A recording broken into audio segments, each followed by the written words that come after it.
Para cada alma que se atrevió a negociar con la oscuridad, para cada corazón que permitió que la avaricia eclipsara la luz divina, un destino ineludible se tejía en los hilos del tiempo. No lo supieron, pero la sombra de sus acciones lo seguiría más allá del velo de la vida, y la advertencia implacable de su final resuena aún hoy con una fuerza aterradora. Imaginen un hombre cuyo nombre se ha convertido en sinónimo de traición, cuyo acto ha marcado la historia de la humanidad de una forma irreversible. Pero, ¿qué ocurre cuando la muerte no es el fin, sino el cumplimiento de un designio aún más oscuro y profético? ¿Qué pasaría si les dijera que las consecuencias de ciertas decisiones se extienden más allá de la tumba, sellando un destino que incluso la cesación de la vida terrenal no puede romper?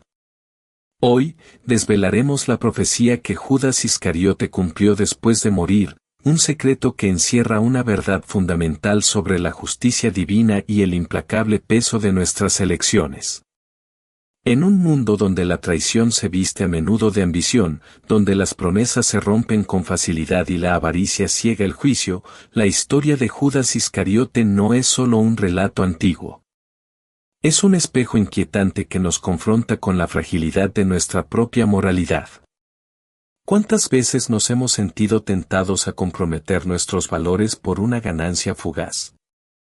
¿Cuántas veces hemos sentido la punzada de la injusticia y hemos anhelado que los actos malvados reciban su justa retribución, incluso cuando parecen salirse con la suya? Esta es una historia sobre la justicia ineludible, sobre cómo ninguna acción, por oculta que sea, escapa al ojo divino, y cómo las consecuencias se despliegan de maneras que van más allá de nuestra comprensión terrenal. Es un recordatorio perturbador de que, aunque el hombre pueda planear y ejecutar sus designios, el plan divino siempre prevalece, y a veces, la verdad más impactante se revela cuando menos la esperamos, incluso después de que el telón de la vida ha caído. La narrativa de Judas Iscariote se ha contado miles de veces, pero hoy, la desentrañaremos como una investigación forense de la alma, buscando no solo los hechos, sino las intenciones ocultas, los momentos de quiebra, los avisos ignorados. Judas, el hombre de Queriot, una pequeña ciudad al sur de Judea, fue uno de los 12. Elegido, llamado, dotado con la capacidad de realizar milagros junto a los demás, de expulsar demonios, de sanar enfermos. Era parte del círculo más íntimo de Jesús, el tesorero del grupo, un puesto de confianza que revela no solo su inteligencia sino también una inicial fe y devoción. Podríamos imaginarnos a Judas al principio como un discípulo celoso, quizás más pragmático que los demás, más preocupado por la logística del ministerio, por el dinero, por la viabilidad terrenal de la misión de su maestro. Pero la semilla de su perdición ya estaba germinando. Las Escrituras nos revelan un detalle perturbador: Judas era un ladrón. Mientras custodiaba la bolsa común, de vez en cuando, furtivamente, tomaba para sí mismo de lo que se guardaba para los pobres o para las necesidades del grupo. Este detalle es crucial, porque nos muestra que la traición no fue un acto repentino, sino el culmen de una erosión paulatina del carácter, una rendición gradual al espíritu de la codicia que finalmente lo poseyó. La tensión en torno a Judas comenzó a crecer de forma imperceptible para la mayoría, pero no para Jesús. Recuerden la unción en Betania, donde María, la hermana de Lázaro, derramó un costoso perfume sobre los pies de Jesús. Fue Judas quien protestó vehementemente, alegando que el perfume debería haberse vendido y el dinero dado a los pobres. Pero su preocupación no era por los pobres, sino por el acceso al dinero que podría haber robado. Jesús lo confrontó indirectamente, defendiendo a María, pero dejando una sombra de juicio sobre la hipocresía de Judas. Este fue un aviso. Una oportunidad para que Judas se arrepintiera, para que el velo de la hipocresía cayera de sus ojos y viera el verdadero camino. Pero él eligió aferrarse a su oscuridad interior. A medida que el ministerio de Jesús avanzaba, y se hacía cada vez más evidente que él no era el Mesías político y terrenal que muchos esperaban, la frustración de Judas pudo haber crecido. Él, como muchos judíos de la época, probablemente anhelaba un libertador que derrocara el yugo romano y estableciera un reino terrenal glorioso. Pero Jesús hablaba de un reino espiritual, de sufrimiento, de negarse a uno mismo, de morir para vivir. Esto debió de chocar con la ambición y la visión mundana de Judas. Su lealtad se vio dividida, seguir a un maestro que parecía dirigirse hacia la derrota y el sacrificio, o buscar una ganancia más tangible y segura. Esta fue la encrucijada crucial de su vida. El momento de la decisión fatídica se acercó inexorablemente. La conspiración para arrestar a Jesús estaba en marcha, orquestada por los líderes religiosos, quienes veían en él una amenaza a su poder y autoridad. Fue en este momento de máxima vulnerabilidad que Judas, impulsado por su avaricia y quizás por una profunda desilusión o incluso un intento retorcido de forzar la mano de Jesús para que manifestara su poder divino, se acercó a ellos. 30 piezas de plata. Ese fue el precio por la vida de su maestro. Una suma insignificante para un ser tan grandioso, el valor de un esclavo herido, pero suficiente para el corazón endurecido de Judas. Esta transacción no fue solo un acuerdo económico, fue un pacto con la traición misma, un sellamiento de su destino. El peso de esas 30 monedas no era monetario, sino espiritual, acumulando una deuda impagable para su alma. La última cena. Un momento de profunda comunión, donde Jesús lavó los pies de sus discípulos, incluyendo los de Judas. Un último acto de servicio humilde y amoroso, una última invitación al arrepentimiento. Jesús sabía. Su corazón dolía al conocer el corazón de Judas. Uno de ustedes me va a entregar, dijo con voz quebrada. Los discípulos, consternados, se preguntaban quién sería. Judas, con una audacia escalofriante, preguntó, ¿soy yo, maestro? Y Jesús le respondió, tú lo has dicho. Un momento de pura tensión, un escalofrío que debió recorrer la espina dorsal de cualquiera que lo presenciara. Judas recibió el bocado de pan de la mano de Jesús, un gesto de amistad y comunión, pero al instante, la Escritura dice, Satanás entró en él. Este no fue un evento metafórico, fue una posesión espiritual, el punto de no retorno. La puerta que Judas había abierto a la avaricia y la desilusión se había convertido en un portal para la oscuridad. El jardín de Getsemaní. La escena está grabada en el lienzo de la historia. Jesús, en agonía, orando, sus discípulos durmiendo. Y entonces, la antorcha encendida, el clamor de la multitud, los soldados, y Judas al frente, un líder en la traición. La señal, un beso. El beso de Judas, un símbolo eterno de la hipocresía y la falsedad. Jesús, con una serenidad que desafía la comprensión, le preguntó, Judas, ¿con un beso entregas al Hijo del Hombre? Una última oportunidad para recapacitar, una última pregunta llena de amor y dolor. Pero el acto ya estaba consumado. La profecía que anunciaba que sería traicionado por un amigo se cumplió. El arresto, el juicio, la condena de Jesús. Judas debió de observar con horror el desarrollo de los acontecimientos. Quizás esperaba que Jesús se defendiera con poder, que desatara legiones de ángeles y desbaratara a sus captores. Pero Jesús se mantuvo en silencio, humilde, obediente a la voluntad de su Padre. La realidad de lo que había hecho, el peso de su pecado, finalmente cayó sobre él como una losa.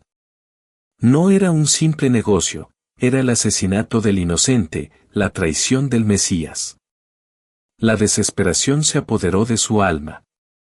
Las 30 piezas de plata, que antes parecían tan valiosas, ahora quemaban en sus manos como brasas ardientes. Intentó devolverlas a los principales sacerdotes y ancianos, diciendo, he pecado, entregando sangre inocente. Pero ellos, con la hipocresía de quien ha logrado su objetivo, respondieron, ¿a nosotros qué nos importa?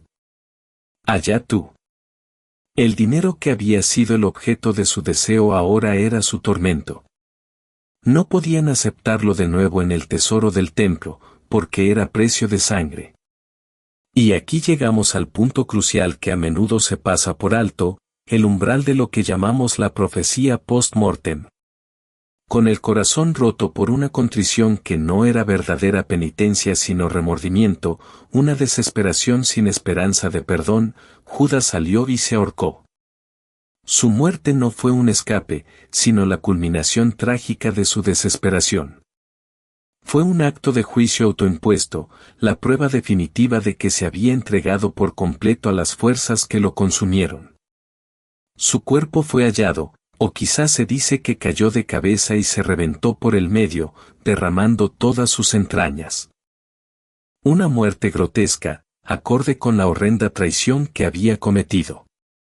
Este acto, el suicidio, es el fin de su vida terrenal. Pero no es el final de su historia profética. Acto 4. La gran revelación, la lección oculta.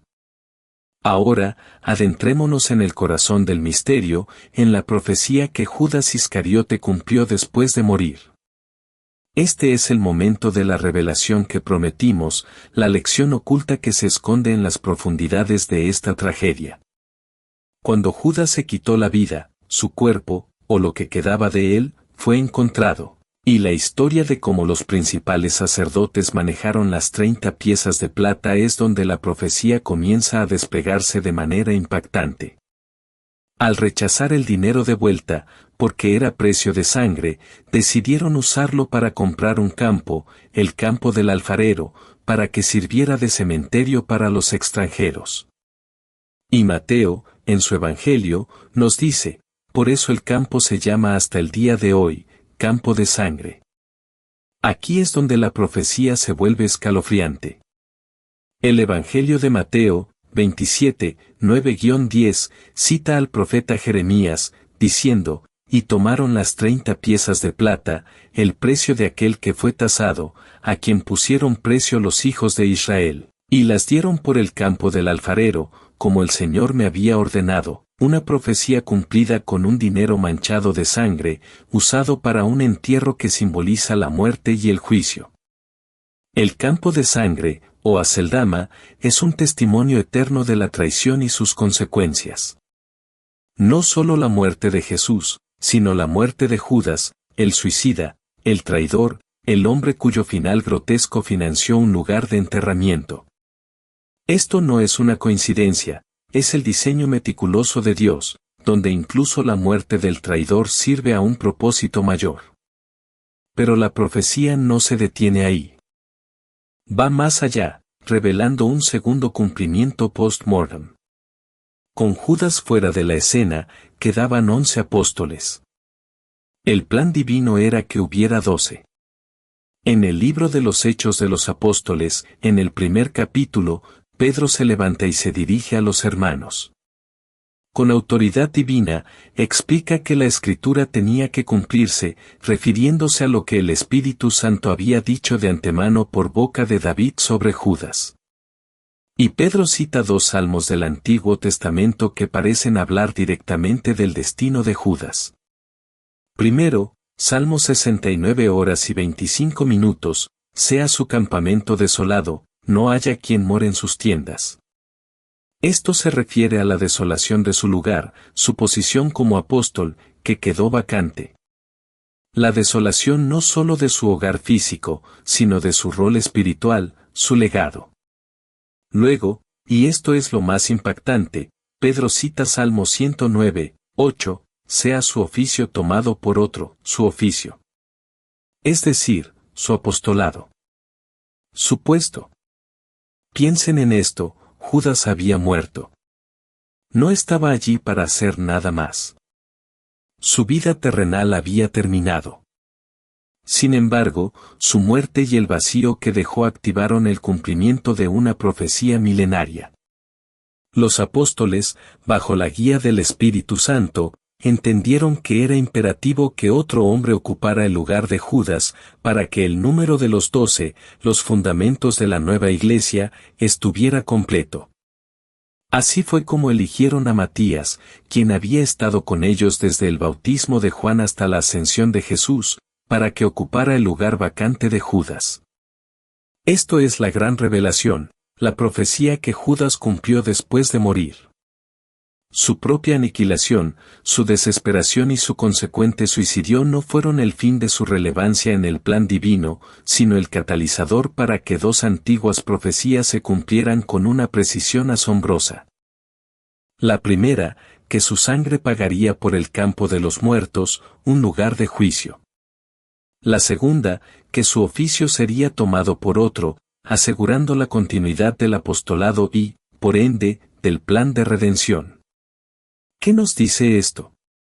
Nos revela una verdad profunda sobre la soberanía de Dios.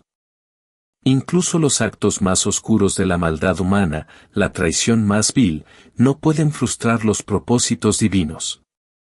Al contrario, Dios, en su infinita sabiduría y poder, es capaz de tejer incluso la maldad más profunda en el tapiz de su plan redentor, usándola para el cumplimiento de su voluntad.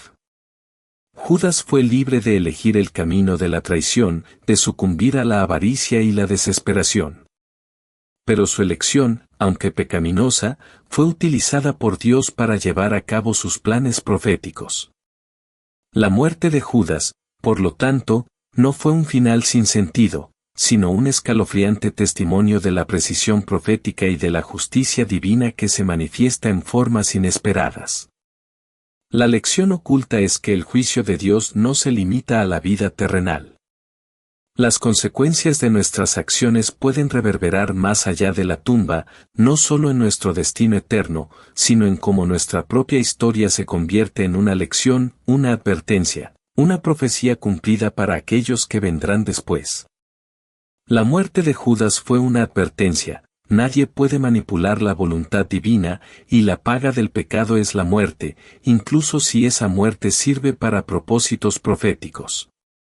Su vida y su muerte se convirtieron en una parábola viviente de la justicia inquebrantable de Dios y de cómo incluso las tinieblas deben, en última instancia, servir a la luz.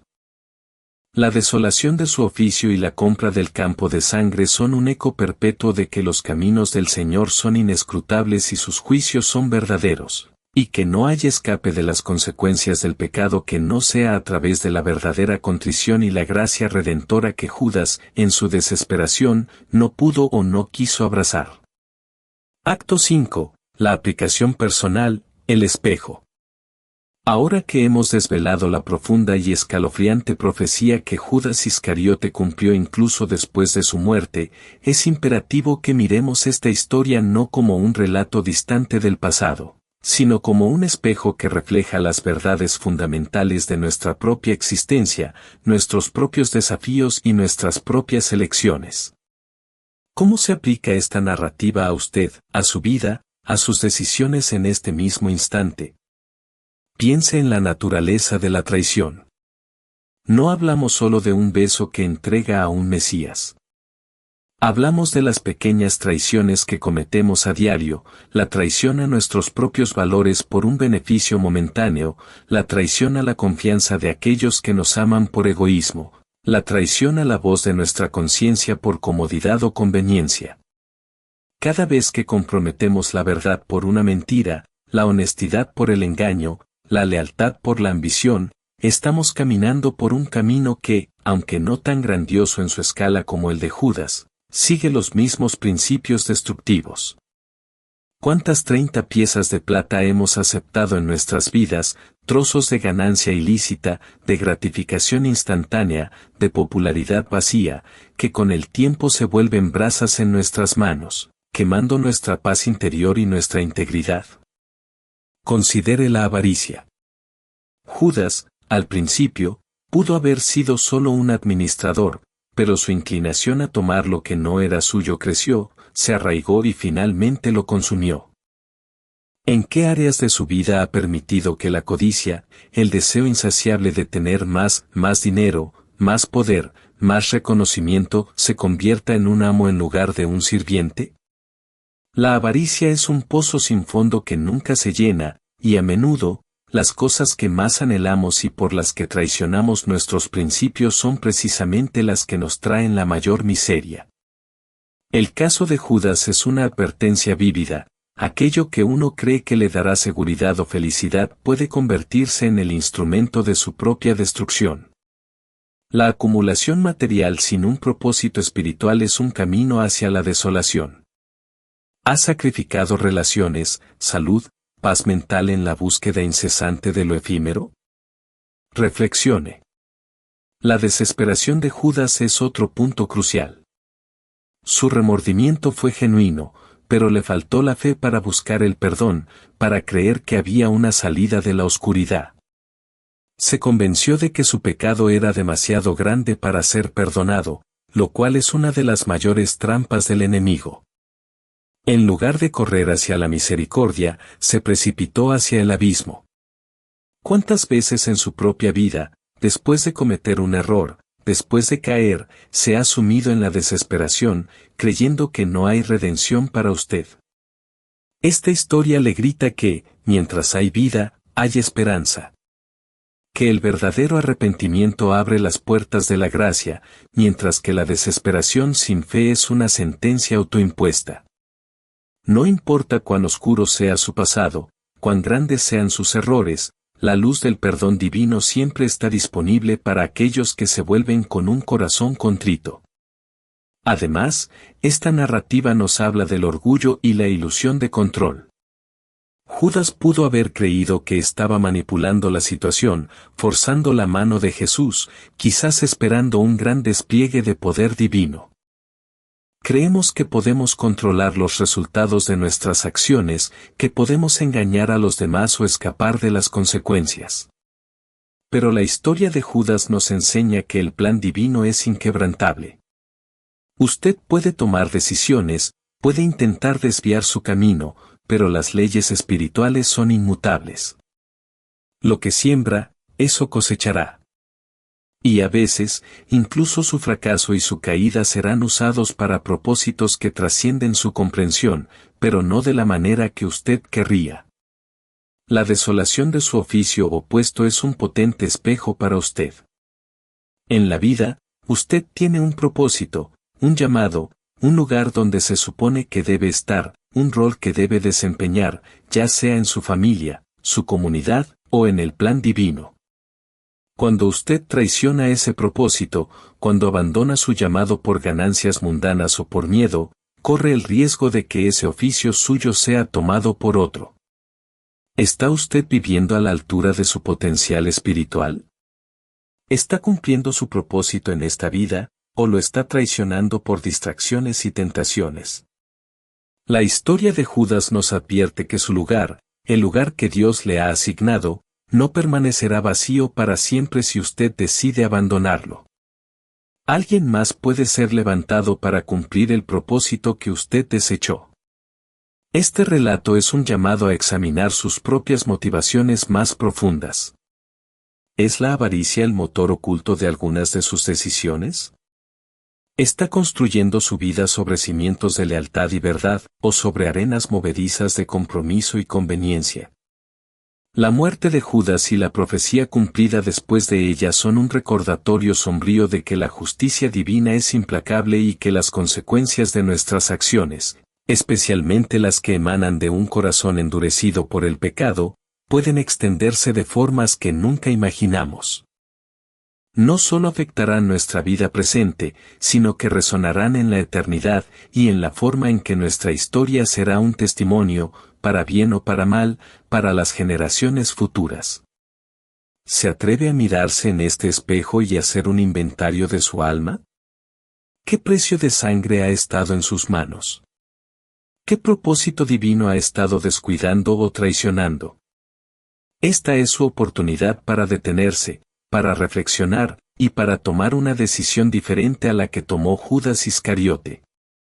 Una decisión que lo aleje de la desesperación y lo acerque a la verdadera redención y al cumplimiento de su propio y único propósito divino. La historia de Judas es un aviso, pero también es una invitación a elegir la luz antes de que la oscuridad se arraigue y defina su destino, incluso más allá de la muerte. Acto 6. La llamada para acción espiritual, el invitación. Habiendo desentrañado la profunda verdad que la historia de Judas Iscariote nos revela, una verdad que resuena con una fuerza ineludible más allá de la muerte, es momento de que esta revelación no sea solo un conocimiento intelectual, sino un catalizador para una acción profunda y transformadora en su propia vida. La advertencia es clara, pero también lo es el camino hacia la protección divina y el propósito redentor. Si usted ha sentido el escalofrío de la verdad en estas palabras, si ha reconocido en el espejo de Judas alguna sombra de su propia lucha contra la avaricia, la traición, la desesperación o el descuido de su propósito divino, entonces este es su momento de responder con una fe activa y contundente. Primero, si usted cree en el poder inquebrantable de la justicia divina, en su capacidad para hacer que incluso la oscuridad más profunda sirva a sus propósitos, y si desea sellar su vida con la protección que solo la obediencia a sus principios puede brindar, escriba amén en los comentarios ahora mismo. Escríbalo como una declaración pública de su fe, un acto de aceptación de la soberanía de Dios en su vida y un compromiso a caminar en sus caminos, evitando las trampas de la traición y la desesperación que llevaron a Judas a su trágico final. Que su amén sea un eco de su corazón que resuena en los cielos y en el mundo digital, un testimonio de que usted elige la luz sobre las sombras.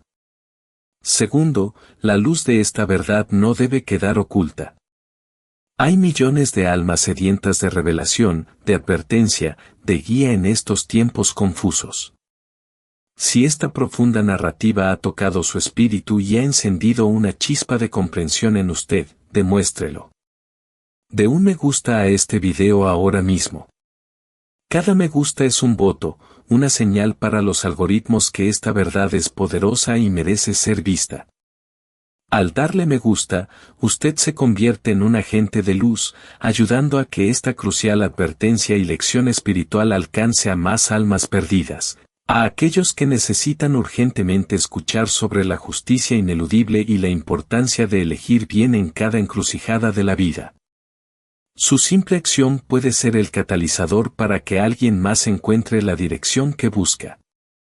Tercero, y quizás el paso más poderoso, comparta esta revelación. Comparta este video con una persona en su círculo que usted sabe que necesita urgentemente esta advertencia, esta perspectiva, esta profunda lección sobre las consecuencias que se extienden más allá de la tumba. Piense en alguien que está luchando con la avaricia, con la desilusión, con la tentación de la traición o con la desesperación de un error pasado. Quizás es alguien que ha comprometido sus valores o que se siente perdido en su propósito. Envíeles este video.